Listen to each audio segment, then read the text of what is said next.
तो नमस्कार दोस्तों, पिछले वीडियो में हमने 5 पद्यांशों की व्याख्या पढ़ी थी। अब इसमें चलिए आगे देखते हैं।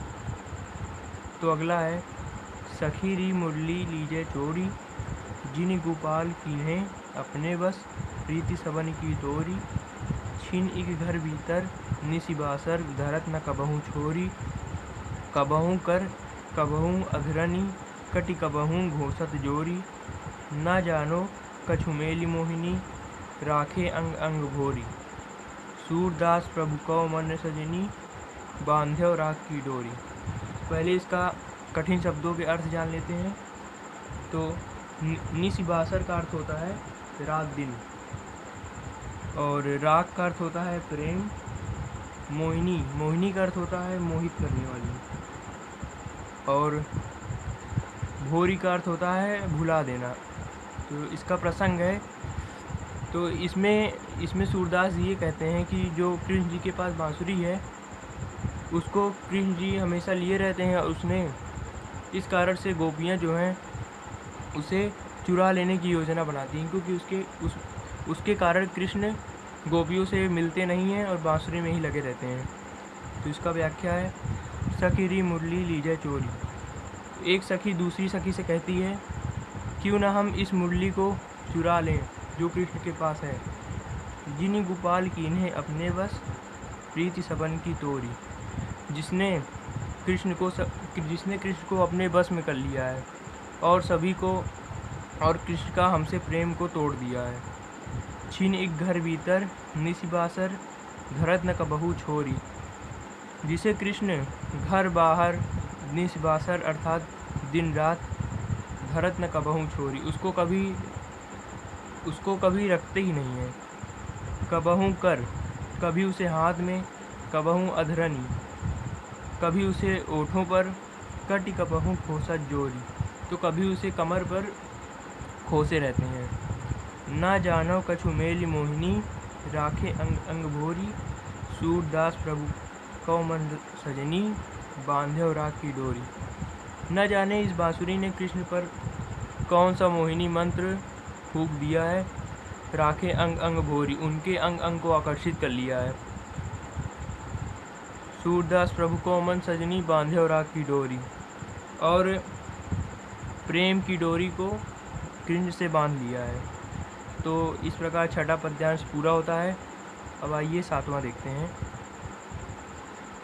ऊधव मोहि ब्रज बिसरत नाही, वृंदावन गोकुल वन उपवन, सघन कुंज की छाई। प्रात समय माता जसुमती, अरुनंद देखि सुख पावत। माखन रोटी दहयो सजायो, अति हित साध खवावत। गोपी ग्वाल बाल संग खेलत, सब दिन हसत सिरात। सूरदास धनि धनि ब्रजवासी, जिनसो हित जगतात। तो इसका प्रसंग है, ये पंक्तियाँ तब की हैं जब श्री कृष्ण कंस को मारकर मथुरा में रह रहे होते हैं। वे अपने मित्र उद्धव से कहते हैं। अब इसका व्याख्या, ऊधव मोहि ब्रज बिसरत नाई। हे उदय, मुझे ब्रज की बहुत याद आती है, मैं उसे भुला नहीं पाता। वृंदावन गोकुल वन उपवन, सघन कुंज की छाई। वृंदावन और गोकुल की वन वाटिकाएँ और घने कुंजों की छाया, मुझे उनकी याद बहुत सता रही है। प्रात समय माता जसुमती, अरुनंद देखि सुख पावत। प्रातः काल में मैं माता यशोदा और नंद बाबा को देखकर बहुत ही सुख पाता था। माखन रोटी दहयो सजायो, अति हित साथ खवावत। माता यशोदा मुझे माखन रोटी और दही सजा कर देती थी और बड़े ही प्रेम के साथ खिलाती थी। गोपी ग्वाल बाल संग खेलत, सब दिन हसत सिरात। सिरात मतलब व्यतीत करता था। मैं गोपी और ग्वालों के साथ खेलता था और सब दिन मेरा ऐसे ही व्यतीत हो जाता था। सूरदास धनि धनि ब्रजवासी, जिनसो हित जदुतात। सूरदास जी कहते हैं कि वे ब्रजवासी धन्य हैं जिनके रक्षक, जदुतात का अर्थ यहाँ पे भगवान कृष्ण से होता है, लिया गया है। सूरदास कहते हैं कि वे ब्रजवासी धन्य हैं जिनके रक्षक भगवान कृष्ण हैं। तो सातवां पद्यांश पूरा होता है। अब आठवां देखते हैं। ऊधव मन न भय 10-20, एक हुतो सो गयो श्याम संग को अवराधय ईस। इंद्रि शिथल भई केशव बिनु, ज्यों देही बिनु शीस। आशा लागी रहित तन श्वासा, जीवहि कोटि बरीस। तुम तो सखा श्याम सुंदर के, सकल जोग के ईस। सूर हमारे नंद नंदन बिनु, और कहीं और नहीं जगदीश। तो इसका प्रसंग, इसमें श्री कृष्ण के कहने पर उद्धव गोपियों को योग साधना का संदेश देने के लिए आए हैं, और किंतु गोपियाँ उस योग साधना को की असमर्थता को बताते हुए उद्धव से कहती हैं, उद्धव मन ना भय 10-20।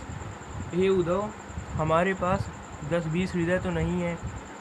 एक हुतव सो गयो श्याम संग, कौ औराधे ईस। हमारे पास एक ही हृदय था जो श्याम के संग चला गया है, तो और किसी ईश्वर की उपासना हम कैसे कर सकते हैं। और आधे का अर्थ होता है उपासना करना। इंद्रि शीतल भई केशव बिनु, ज्यों देही बिनु शीस। श्री कृष्ण के बिना हमारी इंद्रियां शिथिल हो गई। शिथिल का मतलब थकी हुई, शिथिल हो गई हैं। ज्यों देही बिनु शीस। आशा लगी रही तन श्वासा, जीवन कोटि बरीस। श्री कृष्ण की आने की आशा में हमारे सांस अटके हुए हैं। इस कारण हम करोड़ों वर्ष तक जीवित रह सकते हैं। तुम तो सखा श्याम सुंदर के, सकल जोग के ईस। किंतु हे उद्धव, तुम तो श्री कृष्ण के मित्र हो, और तुम सकल योग के ईश हो। सकल का मतलब सारे योग के अधिष्ठा हो। सूर हमारे नंद नंदन बिनु, और कहीं जगदीश। इसलिए तुम्हें तो यह समझना चाहिए कि हम अपने नंद नंदन अर्थात कृष्ण के बिना और किसी ईश्वर की उपासना कैसे कर सकते हैं। तो ये 8वां पद्यांश पूरा होता है। अब इसके आगे हम पढ़ेंगे नेक्स्ट वीडियो में। धन्यवाद। अगर आपको वीडियो अच्छा लगा हो तो प्लीज़ वीडियो को लाइक और चैनल को सब्सक्राइब करना मत भूलिएगा। धन्यवाद।